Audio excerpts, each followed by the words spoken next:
Watch this.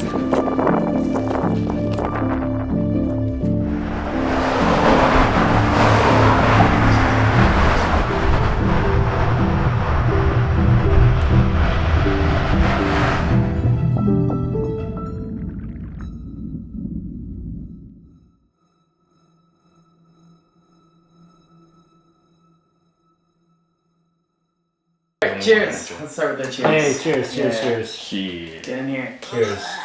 Nice. Water. Yeah. Dude, you're so far. I feel like I know. Yeah. I feel like I'm like being interviewed. I'm being interviewed. No, we're interviewing him because it's two of us. By the way, Those were dreams. this feel free to ask. Like, don't feel like this is like me controlling the conversation. Like, let it go wherever it goes. Sick. You know. Okay. So if you have questions, great. I will have a lot of questions. Okay. But cool. Thanks for. I'm gonna take a moment to just say thank you guys for like helping set all this up. This is gonna be the fanciest looking setup so far, so I'm really geeked about that. Thank you both. Got two professional people in the cinema world doing their shit. What's going on, brother? But yeah, why don't we start with go ahead and just introduce yourself. We'll start with you, and then you after. Okay, so the way that we know each other, Santi, is we both went to school together, and we both enrolled in a very useful degree in UC Santa Barbara called Film and Media Studies.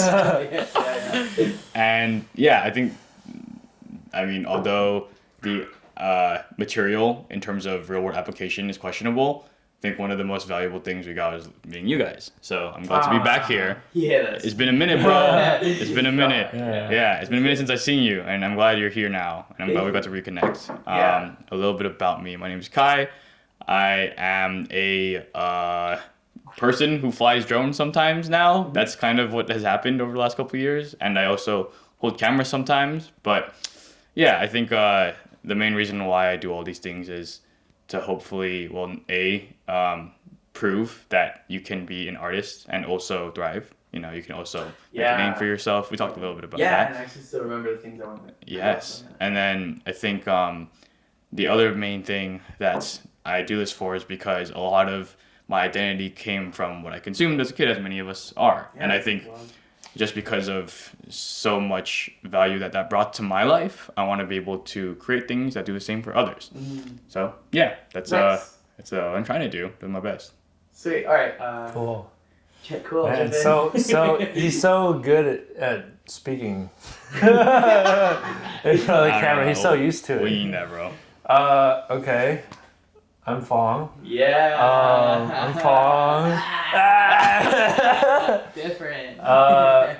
So I guess for work, I DP, which is like camera, lighting, shoot all sorts of shit. And I'm really interested in existence and my place in the material universe and the social universe, and how I can make my life more meaningful. And absorbing meaningful like stuff, like music or books or whatever. Like the more that I get to experience before I die, the more like satisfied I feel like I will be. There's so much. Yeah, there's so much to like sponge up. Yeah, and yeah. And we're not gonna run out with like AI. Sure. Like if I was talking about this in the last episode, but I feel like there is like a renaissance happening, you know, and that will be kickstarted even further with AI happening. So sure, there's gonna be a lot to kind of process, I guess. Yeah. Anyway, I wanted to start with, because I was interested by the dream that you brought up. It was the one at the beginning. You said it was kind of long. And you're like, wait, I'll hold on to it. Oh, they're all okay. Yeah. They're all kind of weird. They're all kind of long. Yes. Yes. But okay. Okay, so there's two ones that have stuck with me over the years. One's about time, and one's about like sentience. Yeah, So Nolan. choose one. Let's do the time one first. Okay. So I was on set in my dream. Wow. I was on set. What did the set kind of look like? It was my wow. Yeah. Good question. It was actually my childhood house. Oh shit! I forgot that. Yeah, it was in my house. I shot a lot of stuff there, like as a kid. Yeah, I remember like, your what's that movie? Mafia Drug Crisis. Yeah. Fucking I shot that there. Yeah. But it was that house, and now there was like a full team. Nice. And I remember it was like near sunset, right? Okay. And I remember thinking, oh my God, like this work day is overnight, right? It's like, it's gonna suck. Yeah. So I wish I could just skip this. And because I was in a dream, I thought I want to skip this. And so like everything in front of me just like everyone started, dude, literal time lapse. And I saw the sun like I saw it go down in my dream. And the thing is like I snapped into the morning and like the movie was done, right? So everyone was packing up. And I remember thinking like my body feels like it's been up for the last 12 hours. Like I felt the time pass physically, but in my brain it was just I experienced it as if it happened in 2 seconds. Wow. Right? Okay. And it's like, it's interesting to think about, but it's totally different to experience it as a dream because it's like, I feel so different in a matter of seconds. Like I feel exhausted, but I didn't actually deal with any of that. And wait. What was it like seeing everything happen quickly? Like, were you like stuck in one spot seeing it happen? Yeah, I was. I mean, like before I could even move or anything, I just like stood there and I thought like fast forward and I just like kind of witnessed it happen. So I didn't like. I wasn't like I was walking around. Yeah. You're strapped to a dolly. So yeah, I remember waking up and thinking like. I like thinking a lot about perception, you know, because I was like that 12 hours only feels long in my real life because I like perceived all 12 of those hours.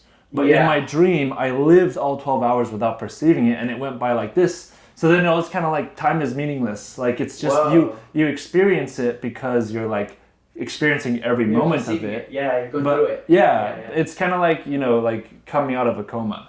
You know, it kind of felt like that. Okay. So that's one dream. Wait, I want to ask you about your Nolan dream. Okay. That is a Nolan dream. I'm very intrigued by this skipping of time. What is that a feeling that you get when you're... Wait, when did you have this dream, by the way? Well, I can tell you. I had this dream on August 18th, 2021. So 2 years ago. Yeah, 2 years ago. Ish. That is wild. What was happening around that time in your life? I'm gonna have to look at my photos. Yeah, that's fine. Because that's usually how but I was probably in... Isn't it wild that like we're kind of in a place in time where we can like... remember things because we have like media from ourselves to like reference. Otherwise, like if we didn't have like the phone, that's just a lost time period, right? Like that question could have got so different. But what's on the phone? Okay. But you don't want to see it, right? No, I just want to hear about like what is that moment for you. That moment, I was doing a lot of free work for AFI students. I was doing a lot of set work, free, which it kind of makes sense because they were very long days. I was with my ex at the time, and I was also about to work on Andrew Hahn's movie as a gaffer. Okay. Yeah. I don't know if you saw that or know about it. I didn't see it. I heard about it. I didn't see it. So I was doing a lot of like. It was kind of like COVID just kind of waned off a bit, and I was just starting to finally be back on set. Yeah. Yeah. Okay, so you were... Makes sense. Makes sense. Yeah. You were... Dude, I live with this guy. That's I right. lived with this guy. I lived with you. Crazy. Okay, It's sorry. crazy, sorry. right? Yeah. I just had to. No, I was gonna say it eventually, but it's true. We'll go back Yeah. to it. Yeah. Let's think about it. Yeah, so it sounds like in that time there was a lot of set work that you didn't want to be a part of.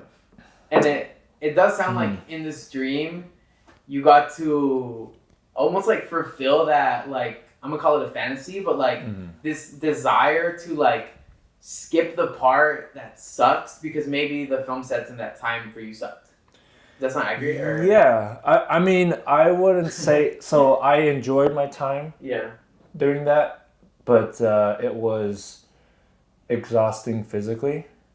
And so I think the key part about this dream isn't just like I fast forwarded time. It's that my body experienced every second of that fast forward, but my brain didn't. Yeah. So when I fast forwarded, my body felt like I had just worked for 12 hours. Yeah. Even though my brain just felt like, 2 seconds. So I feel like I'm gonna do my own analysis. I feel like it was about like how during that period of work, because we moved really fast and like I was just like kind of in the zone. Like I wasn't really aware of how time moved. Yeah. But my body was keeping track of every second.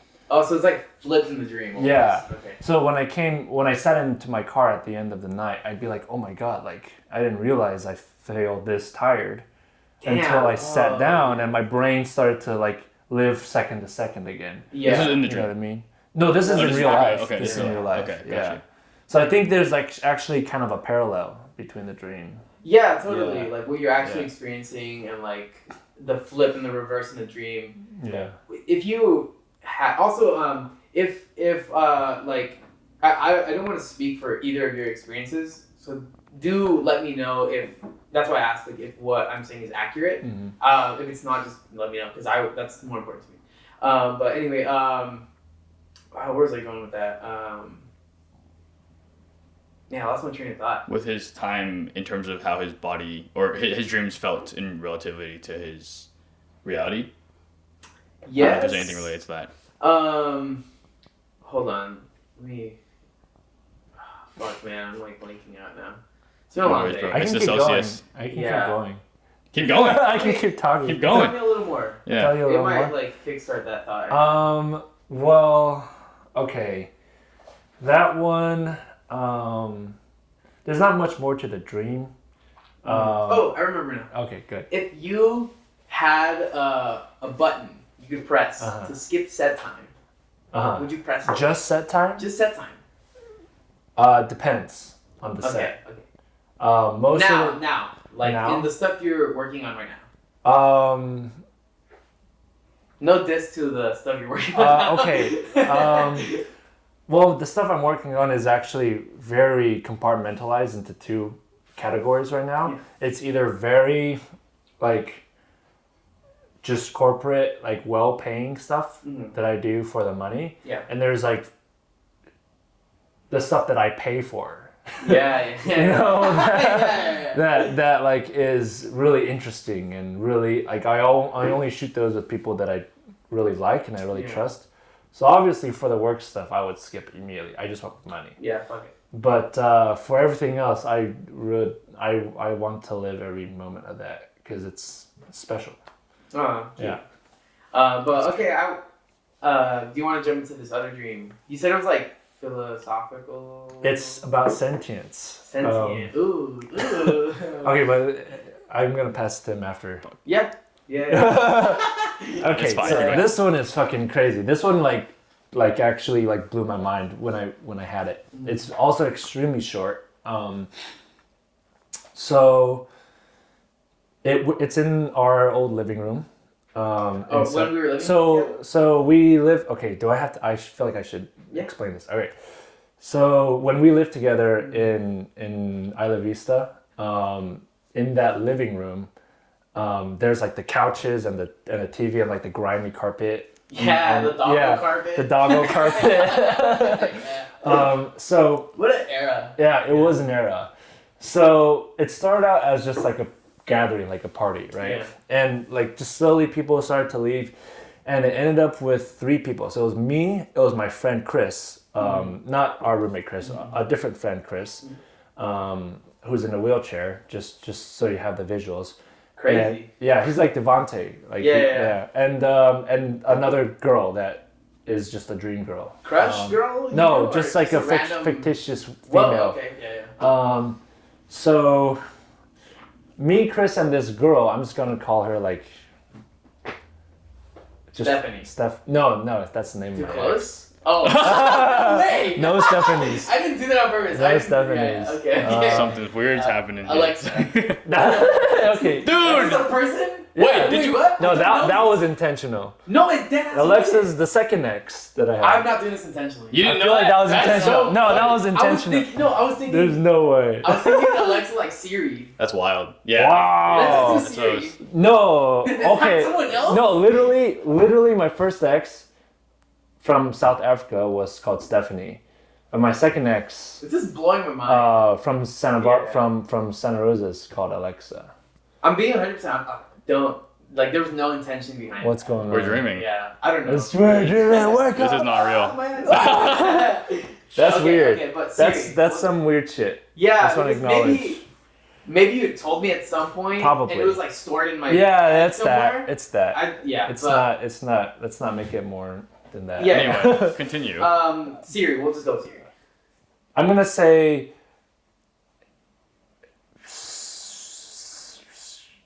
Santiago. I'm gonna say Evelyn. Okay. Evelyn. All right, so it was me, Chris, and Evelyn, and we're just talking, right? And we're having a good time. And like, in my dream, I feel myself like I'm about to wake up, right? Okay. So I feel like I'm getting a little bit of that like awareness, like, oh, this is a dream. Yeah. So as I'm feeling it, all three of them were feeling it too, because they were a part of my dream, right? Yeah. So I look at Chris, and Chris is a friend I've had since I was in middle school. Yeah. So he's a very real, grounded person, right? Mm-hmm. So I look at him, and we look at each other, and it's like we know that like we are like we're kind of like an attachment to something that exists. Yeah. Outside of my brain, right? Right. We exist outside of this dream, so we are grounded. Yeah. So like we're fine, and then we both look at Evelyn, and Evelyn is starting to realize that I am waking up, and she's also starting to realize that she doesn't, unlike me and Chris, she doesn't have a stake in the material world outside of this dream. Yeah. So she is realizing that she is about to die, right? Holy shit, okay. And because it's my brain, I can feel all their feelings, and I can feel all their thoughts. So I felt her have like this moment of like sentience, really, just extreme self-awareness. Like, oh my God, like you guys are real, I am not. Like, and he's about to wake up. So this is the end for me. So when she realizes that, she just lets out this like really like piercing scream, and as she screams, her this is real. Her head splits. No, it doesn't. Her head splits, and behind her is just like a void, like darkness. And as her head splits, the seams of the wall behind her also split with the scream, and it like everything, the whole room just like disintegrates, as if you were looking at like a 3D model in like a graphics program. Yeah. The whole room starts to split. And like get sucked into where her mouth was, where the scream is. Oh my God! And it all went to black, and I woke up. This reminds me of Spirals. Oh, Uzumaki? Yeah. Okay, that's fucking insane though. Like, what did you make of it? When you wake up, what do you think? So, I thought, okay, it was really hard to process, but I thought like, okay, I witnessed like a part of my brain that like almost like branched off into its own consciousness. Yeah. Like she became her own person, but still a part of my brain. And I watched her die. And I watched her take the fabric of reality in the dream with her, because once it's like she is the dream. Like once she dies, the dream dies, and once the dream dies, she also dies. So I woke up and I was like, it was almost like the Chris in my dream. He knew it. He was like, "Oh, I'm fine. Like, Fong's gonna wake up." Yeah. And it was just like an inception moment. It was just so It was so interesting to me. What? Yeah. What a cool way to die. Yeah. Guys, this is yeah. I remember that one very clearly. That sounds intense. I feel like I would need like a few days or like years to process that, but I don't know what to say. Me neither. Very intense. But I really appreciate like the vividness. I like the fact that you can like connect with somebody who kind of never existed, but existed very. It was very real for you in that moment. You know, like maybe her like response being so real to how someone maybe would maybe not like the like graphic stuff, but like that fear at the end of someone's life. Like maybe that's the most groundedness that she was able to like portray, you know, in that moment. Yeah. It's very vivid, very rich. Fucking crazy though. It's insane. I don't. Do you have any? I don't know. What do you think? I'm in awe. I'm in awe of how vivid your dreams are, bro. Yeah. Like it's the actual storylines. Like there's a lot. Yeah. I mean, I'm glad I'm getting to hear all of this, and I'm glad you're leading it because. I mean, we'll get to mine later. It's really I feel like I'm gonna be playing a different role in this conversation. Yeah. Because my dreams aren't as. They're not like that. I'll tell you that much. I can barely remember what happens in my dreams, and they're not. I don't really feel like most of them are coherent storylines. And even if they are, I don't tend to do anything to remember them. So that's a topic we can pinhole maybe for other people and like myself who want to get to know how to do that more. If that's a way to do that, but I mean, what you just described, it is straight up like it could be a story or a movie plot. You know, it's like I think when writers, watch that shit. When writers, edible or something. Oh yeah. Like the shit I'm watching on like for Black Mirror and like stories and plots like that. You know, I mean, this is at that level, or like robots, alien. You know, Roblox. like those, just random shit like that. Meta-ness, like meta digital self. Yeah, it's really hard for me to. It blows my mind every time I consume stories like that. What you just shared, because. I don't know if those just come to me in my sleep. And I really am. Yeah. I also am not surprised what happened that day at the beach when you're wearing this jacket. Happened. Can we know? I don't know if we should talk about it on the podcast, but all you need to know is that we might have gotten a little loopy. And I think I remember. You called me that day. He did call you that day. You were probably one of the ones that I called. I remember. I don't want to talk about it because it's your story. I remember that day, and I remember that phone call that you had. You remember the phone call? Yes, because I don't know if you remembered. We've talked about it like. Yeah, let's talk about it. Off camera? Yeah. Okay, we'll talk about off camera. That shit's crazy, man. I was in this sweater. This is the one. Yeah. No, dude, like a lot of those, like that dream specifically is very much like a byproduct of all the nightmarish like hellscapes that my mind have gone into. A lot of them induced by psychedelics. So what you're saying is it's not even just those dreams that are the most unhinged, but you've actually experienced a lot of these while you're awake, like in reality. I mean, that's fucking crazy. Yeah. I mean, I guess I can kind of relate to that. I feel like my dreams can be vivid, but my memory containment of them is really bad. Oh, okay. But my daydreams and also dreams that I may have with external assistance, that those can be pretty crazy. Assistance? External existence. Yeah. Existence or assistance? Assistance, yeah. Oh, he's trying to protect himself. He's actually drinking. That's what we're drinking. Yeah, I'm just, I'm talking about the types of, sandwiches and sure. Yeah.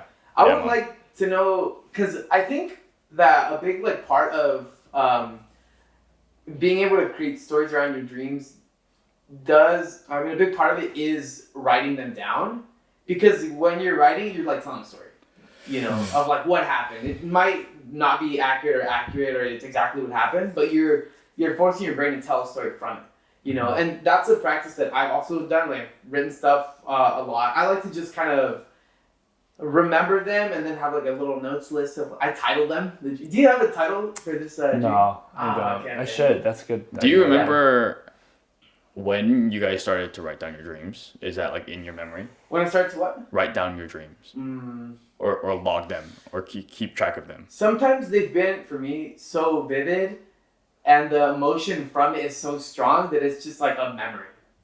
You know, like I'm sure like you probably have, like the way you were telling it almost was like a memory. Yeah. You know, and that's something I've also learned, like researching how dreams kind of work in people is, so briefly, like they can be, they stem from like a space of survival. So like if you think about like monkey humans early on, whatever, like having a dream isn't really beneficial. But some people kind of suspect that the reason we dream is, one, we remember the dreams that elicit a lot of fear or emotion, right? And so it's as a way for us to kind of like play out a scenario that we've never been in, and then kind of more or less know how we would act and do around that scenario. But the thing is, that function is stored in the mind as a memory, but we tend to not remember them because they're not useful for our survival. You know, like our brain is like, sure, I went through this experience, but it's not relevant to me, like needing to eat today or, you know, whatever like early human beings were going through. So that's why some people think that we're more likely to not remember them because they don't really have a practical, like functional use, you know? Interesting. I have a lot to say about this, actually. Tell me. So I listened to and read a lot from this sleep scientist called Matthew Walker. Oh, nice. He wrote this book called Why We Sleep, which you might have heard of. And so, like I think what he says is similar to what you're saying. Yeah. So it's so interesting. So he talks about dreams as if they are our brain processing and compartmentalizing memory. Yeah. Which is, he says, we forget our dreams because we're not making memories. In his explanation, we're not making memories while we dream because we are in the process of storing the memories we already have and drawing the narrative from our earliest memories to our current memories, which is why sleep is so important. And he says it's also there's a time element to it. So there's also a storing of muscle memory, which he talked about this experiment they did on rats or lizards or something, where when rats learned a maze by muscle memory, like they put them through the same maze to get, cheese or whatever, like 15 times, right? Okay. When they connected the rat's brains to the MRI scan or the scanner while they're learning that memory, it like the computer would generate like a sound, right? It'd be like do do do do. Okay. It's like the code of the muscle memory of learning the maze. It's like do do do do. And like every time you do it, it gets a little faster. It's like right? Well, but it sounds stressful, but it's your brain. It's like it's the do, like the first note, the last note, do. It becomes more streamlined. There's a direct connection. Yeah. Oh shit. Okay. But so he says when they hooked up the rat's brain while they're sleeping and there's like dream REM activity. That same signal, they can hear that playing in their dreams, but at 1,000 times speed. So it's it's like repeating itself. So it's like reinforcing the connection. It's just going over and over and over again. Holy shit! And so that's fucking crazy. I know. I want to jump off that because one thing I've been learning is that kind of similar, but they put like people under an MRI, and before doing that, they kind of asked them like, "Hey, what is a tendency to a dream? What kind of dreams do you have that kind of like spark this lucid space?" And these people would kind of like list things like, I often dream of like the playground when I was a kid or something, And so when these people were asleep under the MRI scan, the researchers would play like a playground sound. And they would elicit lucid dreaming in these people. What? Sometimes, like not always, Interesting. But having that recall to that moment kind of gave them like a sense, their brain indication that they were awake because they're like, oh, this isn't happening. Some part of the ear's like still picking that up, but they're asleep. So that kind of triggered in some people like a lucid kind of response. But anyway, interesting. So interesting. Yeah. You don't write down your dreams. Or do you? I think I attempted to at some point, Okay. but yeah, I haven't made a habit of it yet. Okay. But funny enough, I mean, I do own a journal, and Fong nice, yeah. Fong has seen my journal. I wish I brought mine. But it's not a dream journal. It's really grounded. I mean, I wouldn't say grounded, and I think this is the clarification I hope to make. And I'm trying to piece this together as I talk about it. Yeah. Because this is interesting. I've never really had a conversation about dreams to this degree, right? So. Cheers. Hey, cheers. This is a great conversation so far. Yes. Hey. Okay. All right. So you have a journal. You're grounded. Tell me more about it. Okay. So, I mean, just looking into my daily logs, you'll see a lot of it is very similarly structured. I don't know if you can see it, but you don't really have to see it too much. But it's always. They're gonna pause it and main take every sections. idea. I was talking to you about this earlier, but and Fong knows this too, but I feel like my journal compared to his it's a lot more structured in a way. And I mean, I've been working on making sure that's not the case, and I kind of leave it half and half. But the way that my journal works is there's a compartment at the top left that the dates, and then it goes. I leave a space open in the top left right below that, and then on the top right.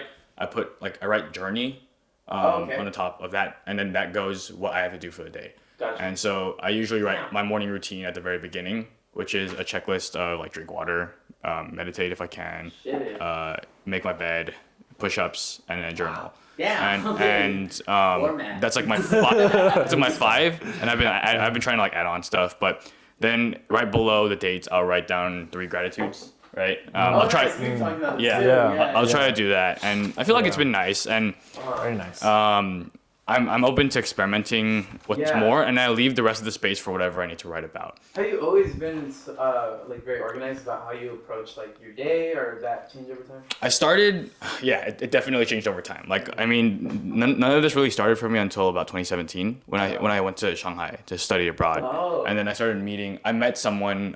His name's Jonathan, who was in the same program as me, and then he kind of was the one who put me on to. He started the journal himself, and he started to meditate himself. He started to read podcasts, and he started to like listen to audiobooks, and that was exactly that was kind of I don't know, I guess it was probably like a very strong inflection point in my life because I was in a different place, and I guess I was like very What place were you in before? In UCSB. No, like I mean. Oh, like mentally. Yeah. It's a good question. Let me think back. I think I was still determined to do something, but I didn't really know how to get there. So it was in you. It was, I guess. I mean, like the thing is, even getting into college, that was kind of like the first building block. High school was, I feel like middle school for me was very just whatever the hell. Like I don't really know what I want to do with my life. I just want to do something I enjoy. Deep emotions. I like it's all kind of just out there, and then.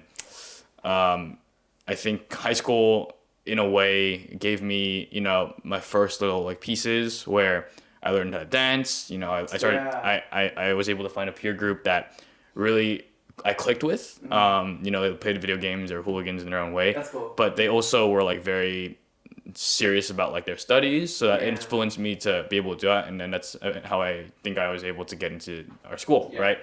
And then when I got to Jonathan.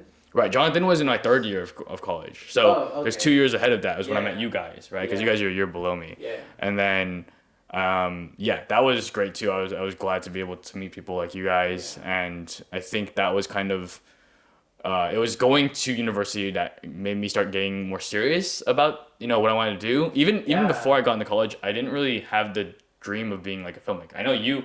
That's kind of been a part of you, for a while. Forever. Yeah, and I don't know about you, but I'm assuming very similar, based off of exactly. And so for me, it wasn't really till I got into college that I was like, okay, I think I need to start learning how to make like good videos. That was kind of the motivation for that. Yeah. So a lot of my progression has been it wasn't like I was innately like this. Yeah. Because I wasn't structured. I didn't keep a journal. I didn't really have any of that. So how did Jonathan help you kind of create that, or like inspire you to create the structure? I suppose so. Yeah, I think I just saw him as an older brother figure, and I'm very fortunate that he popped up in the time he did because, I was kind of seeing what he was doing. He was also a dancer, and he was on a team that I was aware of that's like pretty like well known in the like college dance space. Awesome. So I definitely looked up to him. He was like 5 years older than me, I believe. And so I was just I was very admiring of him, you know, in that way. And then I think once he put me onto that journey, it became very much my own. I started listening to the episodes I wanted to, the Tim Ferriss stuff, right? The Tim Ferriss show was a podcast that I would listen to. I still listen to. I was listening to an episode today. It's been like 6 years, I guess now. Wow. Loyal. I've been listening. Loyalty. I mean that guy. He himself became a role model for me too. And then the people he's interviewed, and it's really interesting because I guess trying to tie it back to like maybe I still don't know exactly why the dreams for me aren't as vivid. Sure. But I've talked to you about this before too, I think, but I feel like my orientation as a person, a lot of it is very future oriented versus like, you know, some of us can be past oriented where we focus a lot on the past. A lot of us can be like very present, which I really admire people like that. And then a lot of us can be future oriented. And I think we only think about what's coming, and that can be anxiety inducing. It can be like you can't be present and you don't remember a lot about your past. So I feel like naturally my orientation leans more towards future. That's something that I want to be able to balance out more, you know? But it's also interesting to bring that up because there are people who are, it's kind of interesting. There are people who are kind of like they almost encompass like a time zone, you know, like, I don't know why or like what, but like, some people live in the future, some people live in the present, some people live in the past, you know, and like, I mean, I think there's like pros and cons to both, you know, it's just like its own balance or whatever. But okay, so he inspired you, you became more organized in your way of doing stuff. Can you walk us through like how vivid your dreams get? So I mean, they can get vivid. I think the problem is remembering them. So I can remember tidbits and things, right? Like some of the most when you say dreams, some of the most vivid memories that come back to me are like when I was in like first grade, you know, or like really early, and they're just they're just bizarre, like weird dreams, and I don't really know why they stuck in my head so long. But here's one very particular one. I think it is. And I'm having trouble discerning if it's real or fake. But it's in a kitchen in my first house that I like grew up in, right? And there's two moments. The first one is really strange. We're in a kitchen, and then there's a chicken in it. And I just remember Where? on the counter, I guess. This is the problem. And I remember someone saying that. I think because I was still learning words at the time, those two words are just inextricably linked for me, you know? Chicken and kitchen? Yeah, because it's all the same. It's the same shit. It's just backwards, So every time I hear the word chicken, I think of the word kitchen. And every time I hear it, it's still in my head. You know, like after 20-something years, I don't know why that continues to occupy space in my head. It's so bizarre. I wish it was something more important, but it's super random. That's and then the second one, I mean, I guess this one makes a little bit more sense because you're talking about the trauma thing. Was there trauma with like chickens or? No. So this was a real. I think that was probably rooted in a real memory. This is definitely a real memory. I got my head stuck in between those staircases. You know the staircases? Oh, shit. That with the You were actually stuck. Yeah, I like got my head stuck in there, and then like oh god. Oh man, we gotta bring that up right now. But no, it's okay. But yeah, that happened. And then I think about that a lot still. I guess that feels like a dream because I can recall vividly that happened. But you can't tell if it was a dream or reality? It feels like a dream to me because I mean, I guess that's a whole nother thing, right? Like kind of worms. You also said that like a lot of like your real life can feel like a dream, like surreal. Yes. Is that true? Yeah, I would say that because I feel because I am often a future-oriented person. I do tend to like daydream and cast, you know, like visions of what I want, and like the life I want to live. And I don't know. I guess that kind of goes in line with my way of thinking is.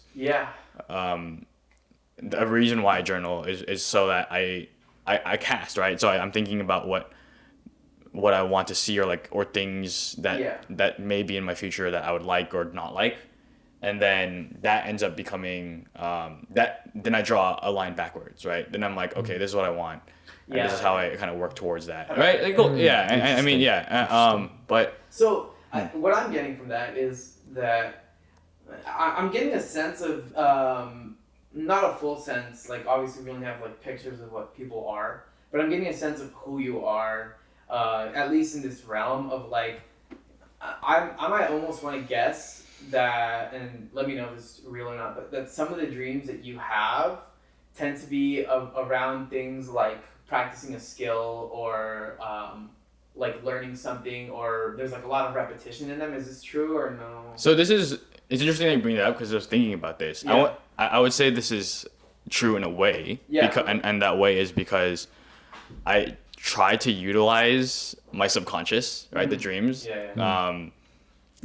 This and the way I do that is if when I remember to and I make time for it, I will like journal at the end of the day and the night to write down like the things I kind of want to like I guess manifest, right? And those include like skills or outcomes.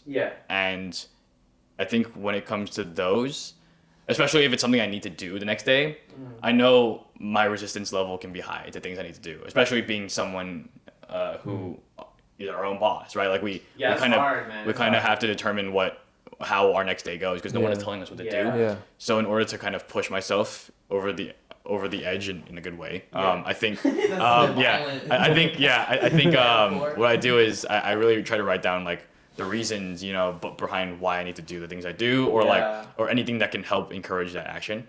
Gotcha. And then thinking about it, whether it's the repetition of that action or what I'm going to do to make the action easier, I'll like think about it when I fall asleep. And then, so you're thinking about this in your last moments of the day. And then you just drift. Man. And then I'll drift. And I'll be like, hopefully, and it works. Hopefully what happens, sometimes it does work, yeah. But I don't always do this. This is only when I'm like, I have enough energy to do it. Interesting. Yeah, it doesn't always work, but it has worked before. Yeah, it definitely does work sometimes. Yes.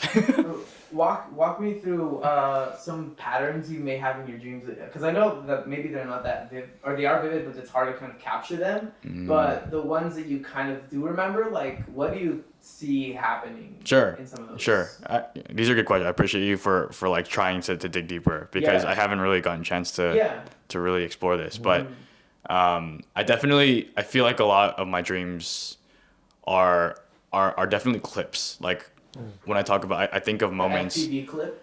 Almost like sometimes I'm like flying, dude. Yeah. No. Sometimes. Yeah. Or like leaping, like building jumping or something. You know. I don't know, like leaping across buildings Assassin's or Creed. stuff like that. Yeah. You know. Okay. And usually, they're usually like fragments. You know. I think that's kind of the best way to describe a lot of my dreams. Like sometimes.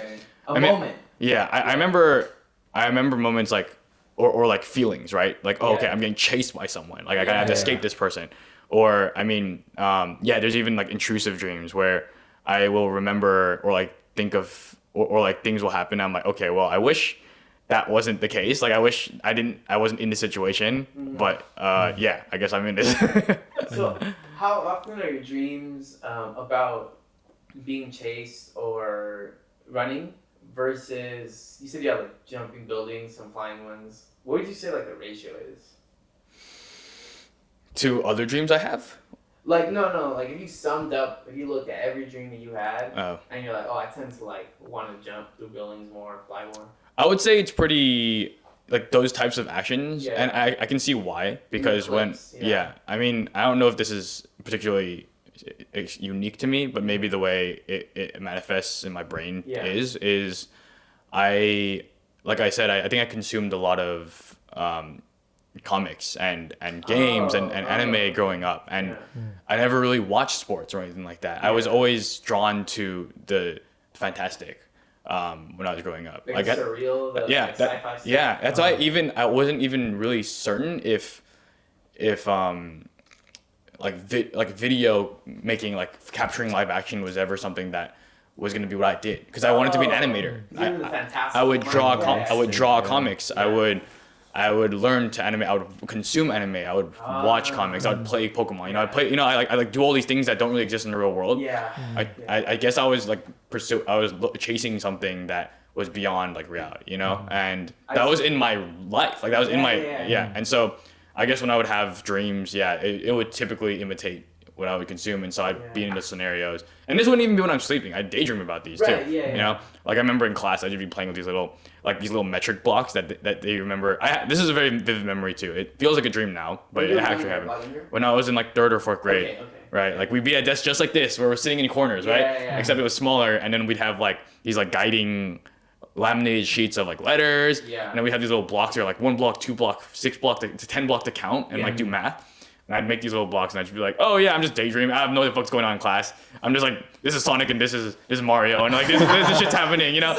Yeah, exactly. Yeah, and then I would basically just do this whenever I get the chance, whether it was in after school, like we'd play ball sometimes, but our favorite thing was like jumping into a universe that we didn't really exist in, or like that was like on screen or in a book or something, you know? Yeah, I'm mesmerized by the fact that a lot of the more vivid dreams are around your childhood, and then also that you're not quite sure if they really happened or if they're just like something you made up. Right. You know, I'm curious what you think about that.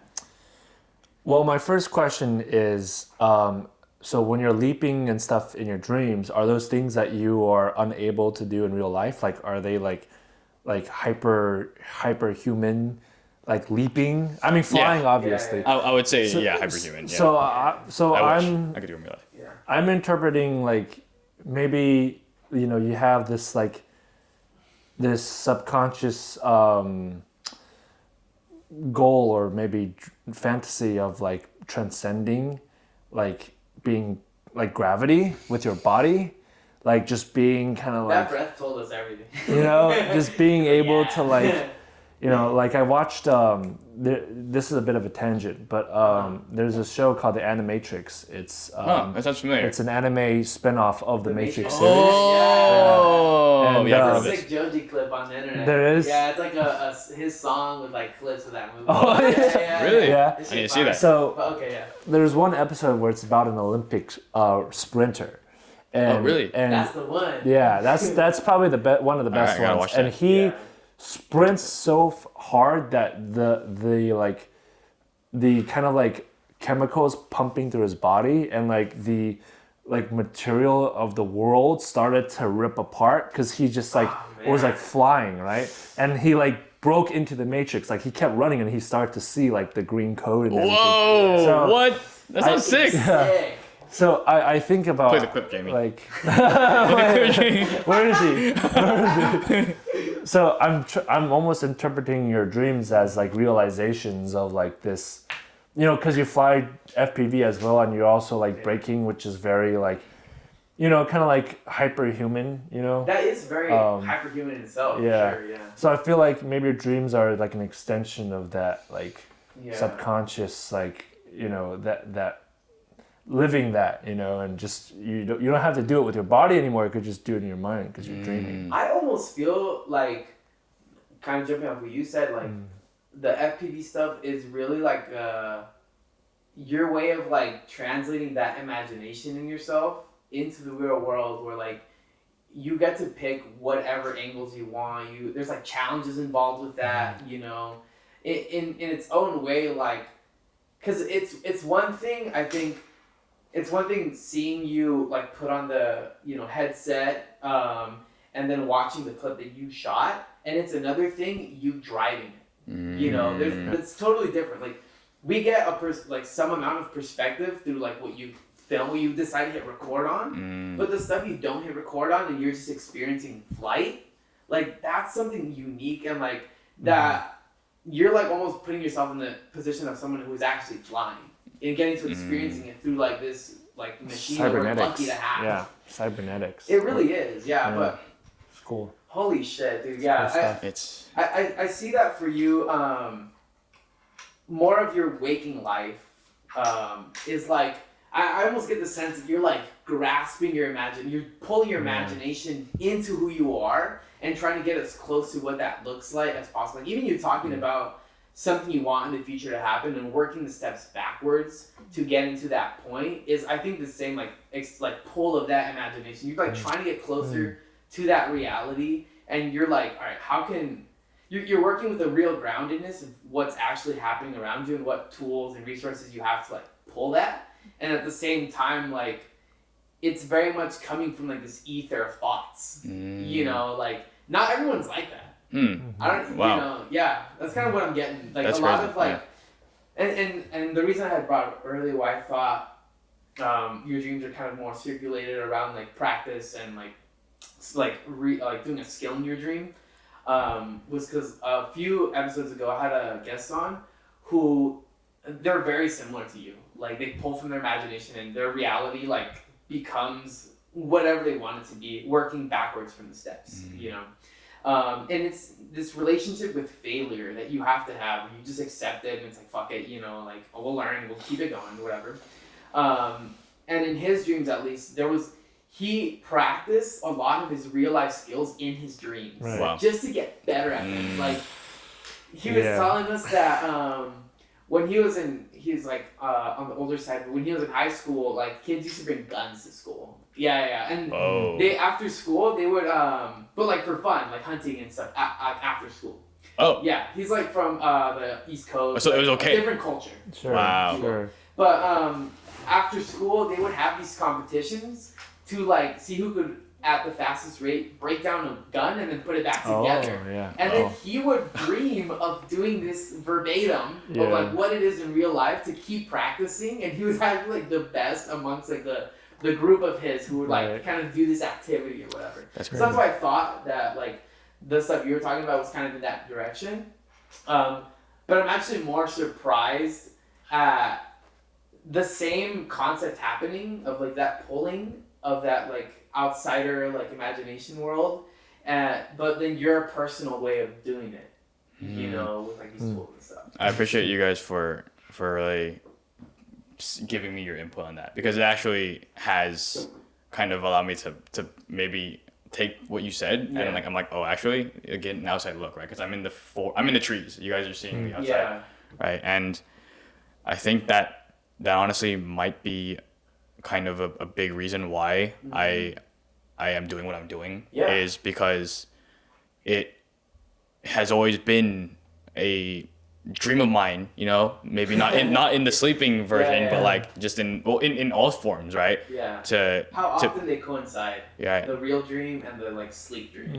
To be able to reach those moments that I guess I always was brought up on. And I guess growing up and adulting really showed me that it isn't all like that. And so like I was talking to you about this off podcast, but a lot of the work I do, a lot of the work I look up to I looked up to growing up is not what I do now. A lot of it is rooted, and it's content that I believe will work and like is repeatable and has leverage and all these different words, right? Like business terms in order to achieve a better result. While the content I love consuming, right? It's like when we just watch Across the Spider-Verse, that's fucking absolutely madness. You know, I would love a life to be able to create stuff like that. And I think the only way you achieve stuff like that, not the only way, but a way you achieve stuff like that is you kind of have to go off. You have to go unhinged. And I feel like a lot of the content I create now is hinged, but and I'll go into the reason why I think is now. But in a way, I guess I appreciate you for saying what you did, because the reason why I got into FPV and the reason why I'm still driven to make what I can with the skills that I am trying to bring to myself in the first place, breaking, you know, like dance, and then now FPV. It's literally break dance. Right. Yeah. Fucking nuts. Yeah. The reason I think I was so drawn to those is because of how fantastic they were, right? The fantastic quality, right? Being able to fly, being able to essentially, you know, spin, like do these crazy moves. In these crazy ways. Yeah, in these crazy ways that I feel as if a lot of when I was watching anime, it resonated with me, because I'm like, these movements are kind of what I'm seeing on screen. Oh wow! In I see that now. in the 2D animations. Holy shit! And now I want to be able to try to do something like that myself. Wow. And I think it's always been kind of this balance for me, because life shows you that life is not an anime. Life is not a comic book. You know, there are things you have to do in order to get to a certain place. And I think the practical part of my brain is trying to build a life almost like this is like my medicine, right? I'm like, okay, I have to do this. I'm going to try to like it, right? Like, I don't want to hate the medicine, which is, you know, like actually learning the business structures and systems and things that people... Can I ask, like, medicine in what aspect for you? I think because like I said, I would love to just go out and create a Across the Spider-Verse and make a living doing that, right? And I think it's also just as part of me that I guess feels a sense of duty and desire to build like wealth and like be able to do that for my family. Right, exactly. It's a hard line to walk, and so I guess I feel that obligation, that duty. And I don't think it's a bad thing. I think it's important to strive and like learn about these things. And it's really polarizing. I feel like those two sides often find trouble conflicting. But my objective has always been to try to blend them together.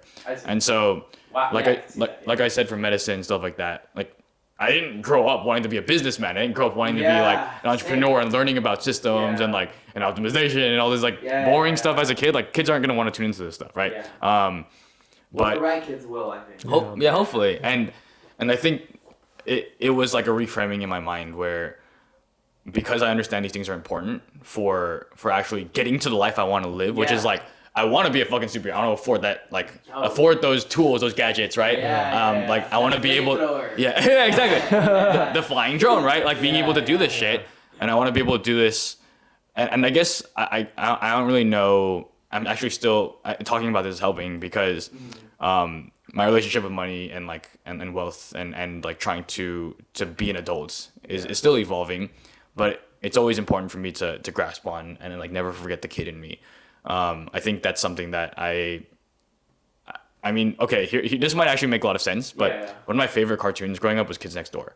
I don't know if you guys ever. Good one. Fun faces. I just there's some funny faces. Like square. Exactly. Crazy it's bodies. just I mean there was no limit to the imagination, and the whole premise of the show is to never grow up, because once you grow up, you're decommissioned and then you become an adult and your life sucks. It's boring, right? But as long as you stay a kid, that's good. as long as you stay a kid, like anything's possible, right? They were like building these tree houses like out of rockets. They were building and doing everything, and now that's all I wanted to be, growing up. That's all I still want to be. And I remember like it actually like kind of still gives me goosebumps. One of the last episodes when I think about it is one of the kids is like turning 16 or something. No. And when you turn 16, you get decommissioned, so you lose your memories of being in the Kids Next Door. Wow. And so you lose access to the network, you lose access to technology and like the knowledge. To be an agent, right? And to be carefree, right? The land of all these things. And there's some kids who are special agents because they kept that kid inside them.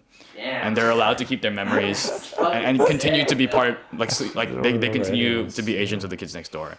And so that's all I think I ever really want to be. At the end of the day, I want to be an agent, right? That's I want to be able to adult Yeah. and do all this shit and nail it and kill it, Yeah. so that I can continue, but still keep the kid alive in me. Yeah. And then be able to give that to people down the line, because that show gave me a lot. That show. I'm gonna pause you. I really have to pee. Oh no. Sorry. All right. Good clap. Thank you for everything you said so far. I have like I feel inspired by like how you are connecting the business side of your life to like that kid inside of you, the Kids Next Door kid, which is fucking sick. Like I'm gonna watch that shit. I'm trying to hang on to it because sometimes you forget, and I think it's moments like these. You do forget, and I had a thought that I did want to jump into, because I was in your place of like survival but not like just any survival, but like a survival coinciding with trying to survive off the thing you love to do, and it almost kills it. It's like this weird relationship where like it becomes you different. You have this, before you do it, you have this fantasy that doing the thing you love all the time is going to be like sunflowers and rainbows, or no, sunshine and rainbows, and same shit. So you have this thought first, and then you quit your job or whatever it is you were doing before, and then you decide to do it, and you fall into this little rabbit hole. And at the end of the rabbit hole, you find yourself questioning why you did it in the first place. That's my experience. When I got so for me, this is some context. This was back when I was in LA before I moved out to SF. I was doing nothing else except for just like filming quinceañeras, like maybe once a month, and like like a theater like photo shoot, like graduation or whatever it was. And I talked about this earlier in the other episode, but I want to kind of open that door again because I do feel like it's relevant. Mm-hmm. When I was in that moment, kind of like taking on these jobs, I had this thought and person in me that I had to grieve. And it was strange because I told myself since I was a kid that I wanted to do like film. And well, that's not true. One time, in 5th grade, our principal came into our class, and last 5th grade is like the last one you do before you go to middle school. Came into our class. He's like, "You guys are the smartest 5th grade class." So he's like, as a like gift or whatever, he gave us like this paper key, and he's like, "You can draw on it like what you want your future job to be, and we're gonna put it on the cafeteria wall for all the kids to see." Okay. Right. And so I spent a lot of time doing mine out. Cafeteria has this beautiful wall of like doctors and teachers and astronauts, and then there's my key. And my key was a little kid with a Ferrari. Okay. And the trunk was popped open, and I was like selling corn, like a corn dog, but out of a Ferrari, like spinning corn. That's so funny. What the heck? And so I had like a wild like imagination, kind of very ungrounded. Whoa. Anyway, and then at some point I had decided that my life was going to be me making movies, and I wanted to be like this director, and I thought that's who I like really wanted to, that's what I wanted to do. Could I ask how that came about? How did that become like this thought and yes feeling? Yeah, well, I remember like some of my earliest memories were of my dad like letting me hold the camera while like we were going down like the snow in the sled, and I had like the shakiest goddamn hand, no stabilizers before, that shit was like unusable and on film, and so there's no repairing, there's no warp stabilization at 3%, none of that.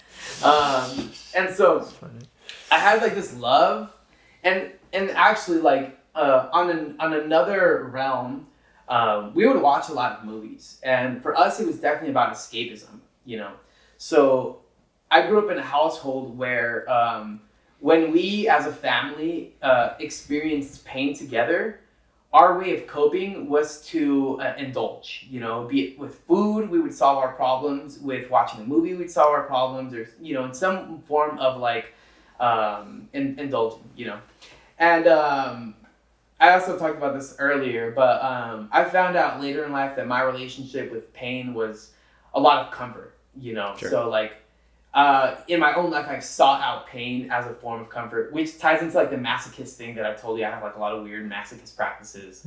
Like in high school, I think for 40 days during Lent when I was Catholic, I slept on the floor because I just thought it was going to teach me something. Wow.